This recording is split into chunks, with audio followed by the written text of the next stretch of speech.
الأهلي يستأنف تدريباته استعدادا لمواجهة وادي دجلة في مباراة لا بديل فيها عن الفوز لتقليص الفارق مع سيراميكا وبيراميدز قبل نهاية الدور الأول، مع ترقب تعثر سيراميكا أمام المصري البورسعيدي.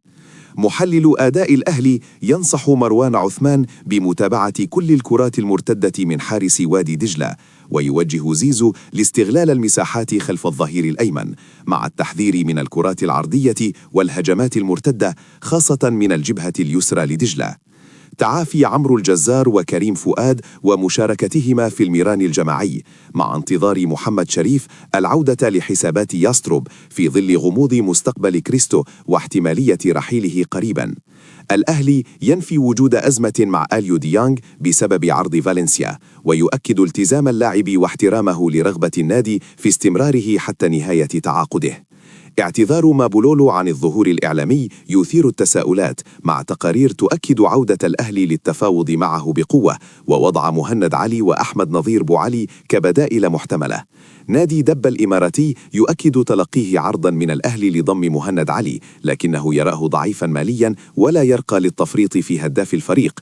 الأهلي يخطط لتقليل الأعباء المالية بإنهاء عقد كريستو وبيع رضا سليم نهائيا، وتسوية عقود الجهاز المعاون السابق لكولر بسبب الضغط الكبير على السيولة بالعملة الأجنبية. بارادو الجزائري يفضل بيع محمد الأمين رمضاوي لأندية قطرية أو أوروبية مقابل عائد مالي ونسبة إعادة بيع أكبر من عرض الأهلي. جماهير الأهلي تطالب بتحركات قانونية لدعم الجماهير المحبوسة، أسوة بما حدث في أزمة رمضان صبحي. معتز البطاوي يهاجم إعلام الزمالك، مؤكدا أن سيراميكا يتعاون مع جميع الأندية وليس الأهلي فقط، كما سبق التعاون مع بيراميدز. حمزة عبد الكريم ينتظر تصريح العمل لإتمام انتقاله إلى برشلونة رسميا، بينما هيثم حسن ينفي طلبه أموالا لتمثيل منتخب مصر ولم يحسم قراره الدولي بعد.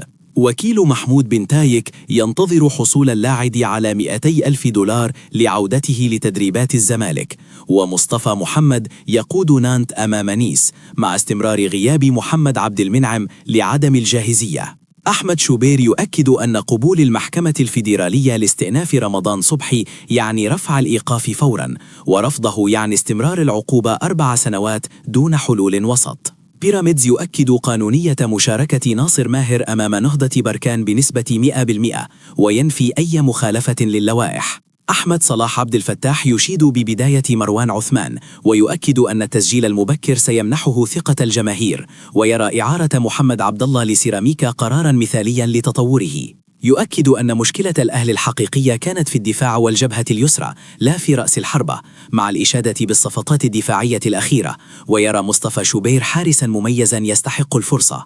محمود أبو الدهب يعتبر أحمد عيد مكسبا كبيرا للأهلي، ويشيد بعمرو الجزار، وينتقد قرار رحيل علي معلول، معتبرا أنه كان قادرا على العطاء موسما إضافيا. أبو الدهب ينتقد استمرار تبرير عدم مشاركة مصطفى شوبير بخبرة الشناوي، مؤكدا أن تراجع مستوى الشناوي لم يعد يبرر غياب شوبير. حلمي طولان يرى نتائج منتخب مصر في إفريقيا مقنعة، ويؤكد أن الإمكانيات كانت تسمح بالوصول للنهائي، مع انتقاده اللعب بنفس الأسلوب أمام السنغال. طولان يرفض معيار السن في اختيار المنتخب، ويؤكد أهمية زيادة عدد المحترفين، ويشيد بقيمة محمد صلاح، معتبرا ما تعرض له في مطار القاهرة قلة أدب، مؤكدا أن صلاح هو أهم قيمة كروية لمصر حاليا.